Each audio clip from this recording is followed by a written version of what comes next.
What's going on, guys? This is Rob, and let's kind of get into the idea of Avengers Forever 2022. The main Avengers Forever story is okay. Honestly, the Avengers storyline is the one that really matters the most. But what we're going to do here is we're going to pick up with Avengers issue number 50, colloquially known as Avengers issue number 750, because it's the 750th issue that Marvel has released in the entire publication of the series. Now, Avengers number 50, you guys might also recognize from when we did that terrible World War She-Hulk story, which the conclusion was kind of part of that. This is basically everything else, right? So what this does is this initially picks up with Kazar, which is kind of weird. Kazar is a character who's never really been relevant. If you've never heard of him, that's fine. You're not missing out on anything. He's like Marvel's version of Tarzan, but just less interesting. The thing about this is that he had essentially been sent on a mission by Black Panther to essentially chart the history of the Avengers 1 million BC. And the reason why, for those of you guys who aren't familiar with that, one of the things that Jason Aaron did when he started writing the Avengers, and it's actually something that's kind of polarized the Avengers fan base in a few different ways. He basically introduced the Avengers 1 million BC as basically this Avengers team that existed before everybody else. It really flies in the face of just the entire Avengers history as we know it in Marvel Comics. So in a lot of ways, it really is Jason Aaron trying to rewrite the history of the Avengers in terms of where their powers came from and who their members are. And I don't really know if it'll stick. We won't really know until after his run is over. If it's one of those things where it's kind of referenced by a few writers here and there, but nobody ever does anything with it, well, then that answers our question. But regardless, during his mission where he's just kind of traveling throughout the time stream, he's ultimately met by Kid Thanos. Now, this is not Thanos from like the Cosmic Ghost Rider storyline. In fact, this is an alternate reality Thanos, and we'll get more into what that means as we get further through this. But a fight kind of breaks out between the two of them. Now, as you would expect, Kazar versus Thanos,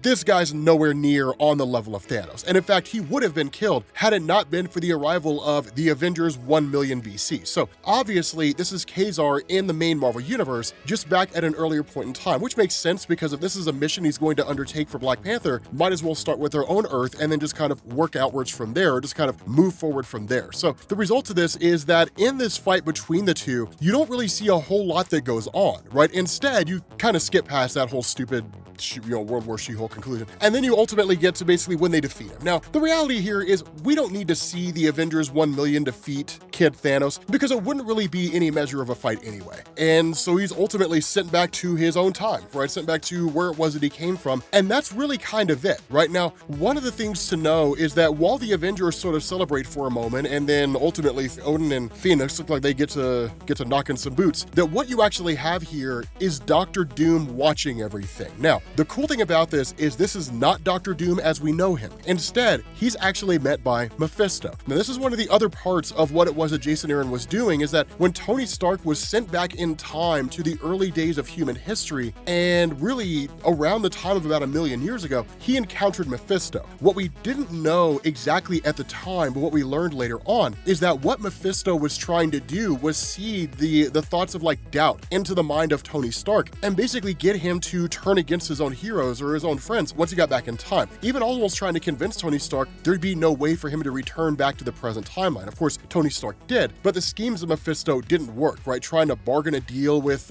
Tony Stark and so on and so forth, none of it worked at all. Instead, what goes on is that with Mephisto basically being around at this point in time, he starts to broker a deal with Doctor Doom. Now, one of the things that we learn here is that this version of Doctor Doom is the Doom Supreme. He is the Sorcerer Supreme of his own universe. And in fact, he's the Doom above all. Now, whether or not that means that he has some kind of higher level cosmic ranking, which I highly doubt, just given the fact that with everything going on in the story, he could do what he wanted to with the greatest of ease, or if he calls himself the Doom above all because he's more powerful than any other version of Doctor Doom that exists out there in the multiverse, which is the most likely answer, the fact remains, he is basically the Doom Supreme. And so the result of this is he knows exactly how Mephisto functions. Now, for those of you guys who aren't necessarily familiar with how Mephisto works, I would explain it here, but there's a much better example that's given later on in this story. In fact, we'll kind of go over it here in a few minutes. But basically, Doom knows enough to know you do not idly enter into a deal with Mephisto. You don't just do it willy-nilly, that you literally observe all the different possibilities. And that's why the only people who really make deals with Mephisto knowing that they shouldn't and basically get like a beneficial end out of it are people like Thanos or people like Doctor Strange or somebody like Doctor Doom, who is either intelligent enough, experienced enough, or wise enough to know exactly how it is that Mephisto is going to try to modify modify the deal in his own benefit, as well as how to ensure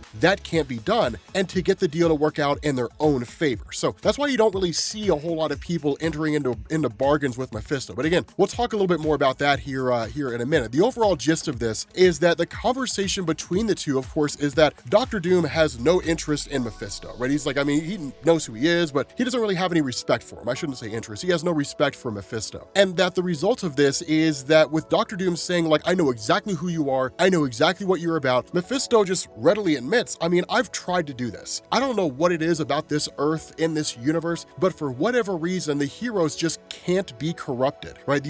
There's no conceivable way to break their wills and to turn them. They always somehow make it out on top, right? Like they're all basically Mary Sue's. But it's a cool thing, right? Because it kind of hits to this idea that there's just something special about the main Marvel universe in Marvel Comics. Now, we as comic book readers know it's because the stories they're writing, the heroes are usually always going to come out on top. It might take longer than normal, but they always will. If it was just some alternate reality out there, well, then who really cares, right? It's whatever happens, and it's never the main focus, right? But it's like the star of the show. And so the result of that is it's one of these things where Mephisto, kind of having this conversation with Doom, proposes this idea. And he says, one of the things that I've learned here is that for whatever reason, because of just how these heroes work or whatever, they have kind of these incorruptible wills, and in time, they will start forming more superhero teams. This Avengers 1 million BC, this is just the beginning. It's going to be more teams that are going to come out of the woodwork as the millions of years pass, right, as time goes on. And of course, he's accurate, because in the present day, a million years after this conversation between Doom and Mephisto, you've got the Avengers and the X-Men, the Fantastic Four. You've got all these different superhero teams that exist out there. And so Mephisto's right when he's like, that's what's going to happen. And so he says, if it can work for them, if they can unite themselves under a banner and basically unify against the greatest of evils and ultimately come out on top, then why can't it work for us? Why can't we simply band together, create our own teams, and go from there? And so what you end up doing is picking up with Kazar as he's traveling forward through time again, and then is suddenly knocked off course to some alternate planet in the main Marvel universe. The reason for this is because he's attacked by just some guy. Now, one thing to know here when it comes to Marvel Comics, this is one of the things that Jason Aaron's really hitting on in the nature of time travel, is really like branch universe theory. So for any one particular thing that definitively happens, there is an infinite number of possibilities of that thing happening differently. So if you take, for example, Peter Parker getting the Venom symbiote in Secret Wars 1984, that happened, right? That is a definitive in-continuity event that took place in Marvel Comics. There's an infinite number of universes out there based on how that one thing could have happened differently. Maybe the symbiote was not fluid, and maybe it was more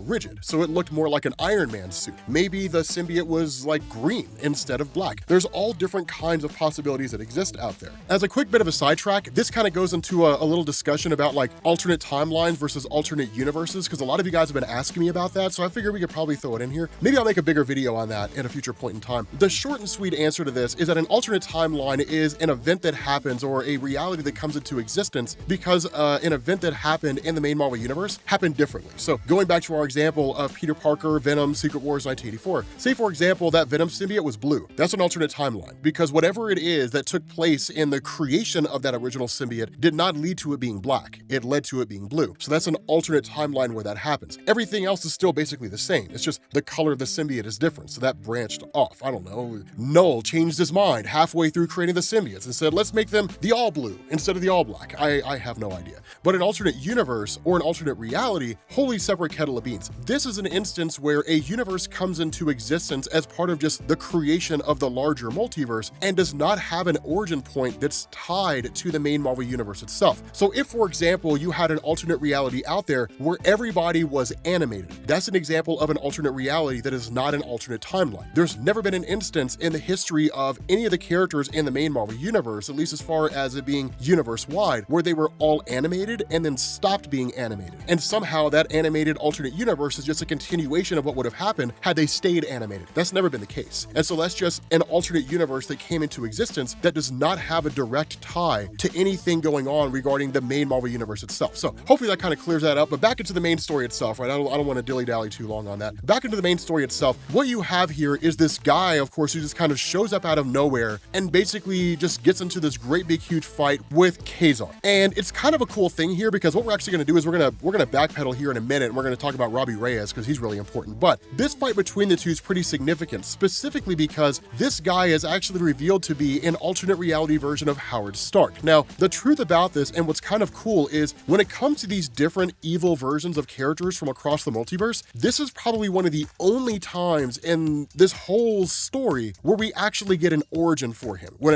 I say the whole story, I mean like Death Hunters, Avengers Forever, that kind of a thing. We don't really get much of an origin story for really any of the other characters. But the thing about this is that we get this story for Howard Stark where he was basically Howard Stark as we knew him in an alternate reality. That he was the guy who founded Stark Industries, he founded S.H.I.E.L.D. In a lot of ways, his history seems to be very similar to the history of Howard Stark in the Marvel Cinematic Universe. The biggest issue that Howard Stark had, and his biggest concern, is that he began to grow envious of his children. And he says he'd studied the history of the Earth's great powers, the legacies that had shaped the planet, and the Starks deserve to be mentioned right alongside all of them. His big concern here is that he was simply just a man, and what he wanted to do was to be able to stand there and live through everything that he had basically created. I mean, it's a huge ego thing. The guy's obviously a massive narcissist, and so ultimately he was invited to what was basically a street corner, which that doesn't seem shady. Hey, let's have a meeting somewhere. Meet me at this street corner in a seedy part of New York. Obviously, that's gonna be a little weird, right? So the thing about this, when he shows up, you've got this homeless guy covered in flies. And for whatever reason that's never really given to us, Howard Stark makes a deal with this guy. Now, it's kind of one of those weird things where you could look at it and say, okay, it's just Jason Aaron just being really wishy-washy, but it's actually not. Because remember, this is Mephisto that we're talking about here, right? Mephisto knows the souls of crooked men, and he knows Howard Stark. It would not be that hard for him to dupe Howard Stark, tell him everything he wants to hear, and basically say, I can help you solidify your legacy. I can ensure that you will live forever. But remember, Mephisto always asks for something in return. He will give you what you want, but you have to give him what he wants. But there's always a catch to the deal. The bargain that was made here is that in order for Howard Stark to basically live forever, he's got to kill Tony. And he does. He literally kills Tony in this alternate reality. When that happens, he's not immortal. He was told he would be immortal, but he's not immortal. The reality here is that he does die. And when he dies, he ends up traveling to the realm of Mephisto. And then once he's there, he ends up basically building his own suit of armor, very similar in a way that Tony Stark did it, right? In a cave with a box of scraps, that kind of a thing. But his immortality comes at the price of the fact that he does not get to live to see his works come to fruition in this alternate universe. Instead, he becomes the Iron Inquisitor, right? The chief security force of the Council of Red, basically ensuring that their will is maintained, right? That the idea is that these are guys, right? All these different versions of Mephisto from across the multiverse who want to rewrite the entire history of whole universes. Basically like bend reality to their whim. Just rewrite the history of universes, the history of worlds, and then basically make everything their own. And that's the role he serves now. Instead of being the guy that gets to see his works come to their grand fruition in the Earth 4111 universe, he's actually going across the multiverse and ending other empires, killing other versions of himself or his own son. That's the price he pays. Now, the thing about this is that he basically tells Kazar, like, you're not going to go back to the Avengers, you're not going to report to them, but I can't kill you here. Because if that happens, it's going to draw the attention of a whole bunch of deathlocks. If you don't know what that means, it won't be important until later on, so don't worry about it for this particular story. But if you do know what it means, you understand that it's cool and kind of a big deal. So the thing about this is that Howard Stark is not going to kill Kazar in the traditional sense because it will draw all the attention of these different deathlocks and alert them to the fact that Howard Stark is here. The significance of that and why that's an important thing, again, we'll talk more about that once we get into the Death Hunter storyline, because it's a very pivotal part of what's going on with everything happening right now. This is really just kind of a opening salvo to a degree. Instead, what Howard Stark does is he actually kind of pulls a Loki. So if you guys remember from the Loki TV show when Sylvie was basically altering the timeline, but she was masking her actions with essentially cataclysmic events, that's what's going on here with Howard Stark. That by taking Kazar to some alternate planet in the history of the main Marvel universe, that's not going to alter the time stream. It's not going to do anything that's going to change the timeline because technically Kazar's not supposed to be here. So long as he doesn't really interact with anybody, and as long as Howard Stark doesn't interact with anybody, no muss, no fuss. Once Howard Stark basically teleports away, the Kazar looks around and realizes this is a world that's about to be consumed by Galactus. So it's going to meet its natural end. Galactus is going to consume it, destroy it, and Kazar is supposedly going to die along with it. Now, one of the things that goes on here, and you can tell me whether or not you think it matters, is that Kazar basically battles Galactus for a minute. Galactus, and when I say a minute, I mean like a hot minute, like 2 seconds. Galactus is kind of like, hey, I have respect right for you, and then he turns him into a herald. So I don't know if that matters to you or not. It's a cool thing, kind of, I guess, whatever. But the thing about this is you kind of jump back. You jump back to Doctor Doom. And what we end up finding out is that in this kind of momentary bit here, that Doctor Doom had basically formed his own team, right? Kind of multiversal Masters of Evil. Don't necessarily know if I like that name. I'm surprised Marvel's still using the name of Masters of Evil. It really hasn't been relevant since the old Ultron stories from back in the day. But the thing about this is that this group has basically been tasked with traveling across the multiverse and killing every single version of Avengers 1 million BC in that alternate reality. Now, here's the reason why that matters. That Jason Aaron had largely been building up to this, and we didn't really know where he was going with it. That was a big question I had. What's the point of Avengers 1 million? Was it just to say that like a bunch of people had been teaming up, that unlike pretty much all the history that we know with Black Panther, for example, that like Bashinga was not the first Black Panther, that there was a Black Panther before him, which makes no sense whatsoever, because the entire reason that Black Panthers came into existence was to protect the Great Mound of Vibranium in Wakanda, which didn't land until about 10,000 years ago. So I don't know how you square that circle. But the whole thing is this was kind of building up to this idea that what the Avengers 1 million BC did is kind of set the framework for the Age of Heroes. That if there is no Avengers 1 million BC, there will be no Age of Heroes. Now, how this will present itself, the lack of an Age of Heroes, how this presents itself actually changes from one reality to the next. That there's some instances where you have whole universes, or I'm sorry, whole Earths where it looks like humanity just doesn't exist. You've got other ones where humanity's nowhere near as advanced as it is. So it really just kind of changes. Obviously, Jason Aaron is building up the idea that the Avengers 1 million serve an extremely important role, but in an alternate reality out here in Earth 818, this is a particularly important universe because this is actually where the Avengers Forever 2022 story picks up in, that you basically have Odin who's destroyed by Kid Thanos. And when Odin is killed, it's like the first place that the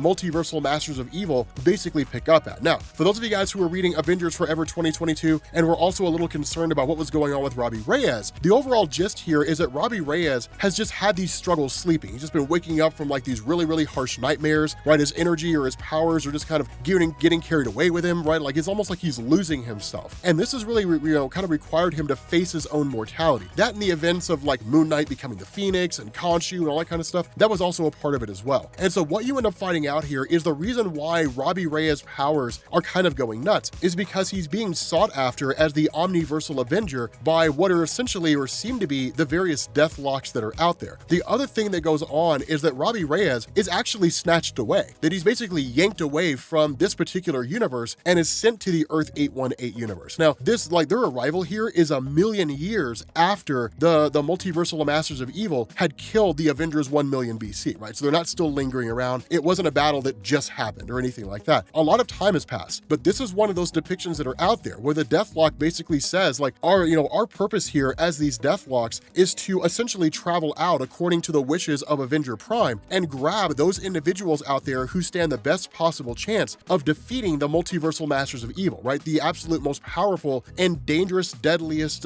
villains who exist out there across the multiverse. But you end up having this kind of depiction or this realization that in this alternate reality, Earth 818, that this giant landmass that they're sitting on, it should be Manhattan. But instead, it's just grasslands, right? It's just ground. There's nothing there. Nothing's been developed. So it's not as though it was some rise of a great civilization that inevitably destroyed itself because there were no hero archetypes to show them a better way. Instead, humanity just never evolved to that point. And that was basically it. And so that basically seems to be what it is that is what they're really shooting for here. Now, the other part of the equation is Mephisto. That what's most likely happening is the Masters of Evil are basically taking out Avengers 1 million BC. And that leaves the door open for Mephisto in that reality to influence the world. And when that happens, that's how you end up having a Mephisto who conquers that world. And so again, it's a pretty cool thing, right? It's a pretty cool realization there. Of course, in the middle of all this, they're basically attacked, out of nowhere by just all these war machines, right? We'll talk about that, later on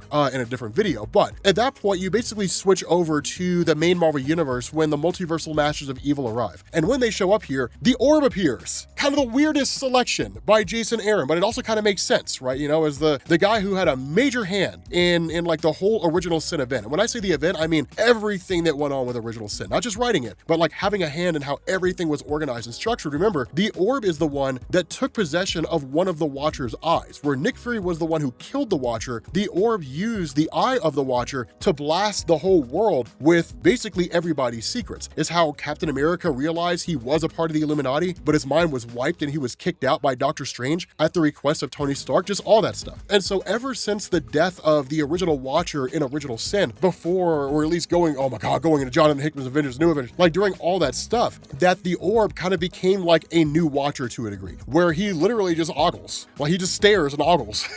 That's it. Now, of course, the Masters of Evil don't know what to make of this guy. They're like, well, one, I mean, how does this guy talk? Like, how does he communicate? He's just an eye. Like, how does this guy talk? Nobody understands. Like, nobody can grasp this guy. And they're really kind of like, I mean, this is a little weird, but because of the orb, remember, the Watcher sees everything on a multiversal level. So the orb is aware of what it is the Masters of Evil have been doing across the multiverse. And so he's really more curious about it than anything else. He's not really going to try to stop them because his job is to just watch. It's to not do anything. So he's like the Watcher. And so this is one of those things where we're kind of given a little bit of an explanation, not a full-on, like, just deep dive into who each one of these guys are. But you've got Doom Supreme, who we already knew about. You've got Dark Phoenix, who we'll learn more about because she's ridiculously powerful. You've got Kid Thanos, who you guys have already met. Then you've got King Killmonger, basically an alternate reality version of Eric Killmonger that conquered both Wakanda and Asgard. Yes, he's every bit as awesome as you think he is. You've got Norman Osborn, the Ghost Goblin, who's pretty damn powerful. And then you've got Venom, who's basically the Red Skull with the Venom symbiote. That they're all incredibly evil, twisted, and ridiculously powerful. They kill the orb, and rightfully so. It's high time that guy just bit the bullet, right? Just died. It's high time that he ate a bullet or something, man. That guy just needed to go. But what this does here, the way this ends, is it effectively sets the stage for the beginning of two stories. It sets the stage for, like, if we go from here directly into Avengers, the Death Hunters, it goes straight into that, right? Segues in perfectly. The other thing it does is it sets the stage for Avengers Forever 2022. Now, whether or not you guys actually want me to cover Avengers Forever 2022, let me know. We are going to do Death Hunters. The stories I've heard can be read interchangeably. I've also heard that you kind of have to read them one after the other. So like Avengers 51, Avengers Forever #1. Honestly, I read them separate and I didn't really feel like I was losing anything. So let me know what you guys think. We'll cover them in separate videos or whatever. But yeah, thank you all for watching and I will catch you all later. Peace.